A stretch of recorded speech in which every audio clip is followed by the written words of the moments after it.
Welcome to Fish on Fridays. I'm Al McCauley, and today I had to wear the most rose-colored garment that I own, the bright pink shirt that reminds me every time I wear it of roses.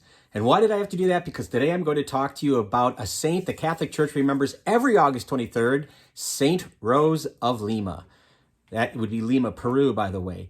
And Saint Rose has the distinction of being the very first saint canonized in the whole Western Hemisphere, in all the New World, the Americas. She's the first. She was canonized in 1671. But let's back up a little bit and look at this really remarkable young woman. She was born in 1586, and she's going to only live 31 years. She's going to live a very brief life, and a lot of it is due to penances, some severe penances that she enacted upon herself as a way to connect to the suffering of Christ. She was born to parents who were Spanish colonists, and they did not want her to become a nun, although she really wanted to, and she will end up persevering.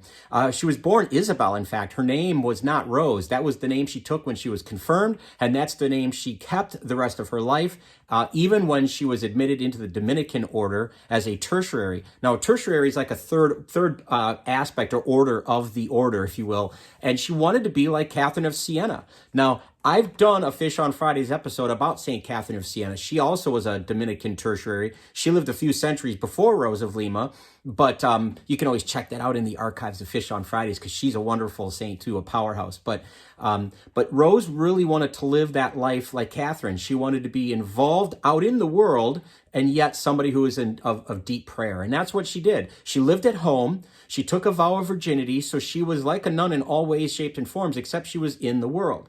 And she had certain things that she did that were just remarkable for her time. And in a religious sense, probably the most remarkable is that she would attend something called Eucharistic adoration. Now, at the time, in the late 16th century, early 17th century, that was pretty much unheard of. It was not a public thing like it is today. We think of Eucharistic adoration as just a foregone conclusion in a lot of ways. So she was way ahead of her time in terms of her strong devotion to the Eucharist. And she would receive the Eucharist as often as possible, as frequently as she could. But as I said toward the beginning of this episode, she brought on herself a lot of her illnesses because she would go on long fasts. She would do things because at that time, we have to remember at that time, suffering was any suffering we endured was connected to the suffering of Christ on the cross. And then by extension, it was connected to the poor and to the suffering that other people out in the world would experience. And so Rose felt that probably the quickest way, the most intimate way to connect herself with Christ was to suffer. And so she would do some things. She would sleep on bare floors. She would, like I said, go on long fasts. She was very pretty by all accounts. And she would scrub her face raw so she wouldn't look attractive to other people. She would do this. And a lot of us today would think, boy, that's kind of wacky to do these things. But again, these penances in her mind were to connect to the suffering of Christ. And again, by extension, connect to the suffering that she saw in others. And so speaking of that, she would bring homeless people home with her. She would treat the sick. She would bandage their wounds. She was out in the world so she could do these things. And I have to imagine her parents must have just been like throwing up their hands and said, what can we do with this young lady? She's heck bent on helping these people. And so that's what she did. And she learned, as many girls would do at that time, she learned a skill. And her skill was lacework, embroidery. And she would make things and then sell them in the marketplace and use the money to help support her family, but also to help support the work that she did for the poor and the suffering and the marginalized. So she was kind of a self-sufficient machine. She was just a real incredible woman, if you think about it, in terms of the drive that she had and the faith that she wanted to live out. Despite all her sufferings, and again, most of them brought on by herself, she has a quote that's attributed to her that I just absolutely love. And I think it's something that we can apply to our own lives if you think about it in terms of our connection with our God.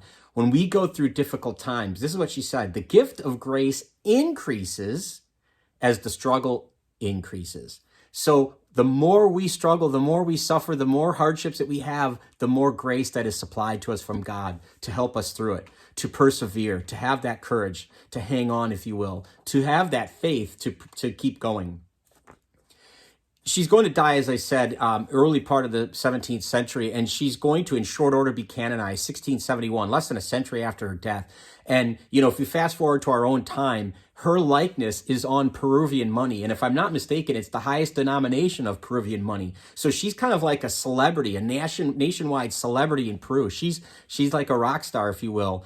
And we have her remains. Her relics are still available. And in 2015, scientists were granted permission to map her skull and to do everything you can do with recognition, photo recognition, and facial reconstruction and all that with modern technology. And they were able to recreate what she would have looked like based on these genetic markers and based on her skull shape. And that image has been made public to us. And she's, boy, I tell you, she's a very, very pretty young lady. Like I said, she was canonized in 1671 by Pope Clement X, and her feast day is August 23rd. She is the patron saint of Peru, which makes sense, and she's also the patron saint of embroiderers, because, again, that's how she supported her ministry and her family, and she's also the patron saint of flowers.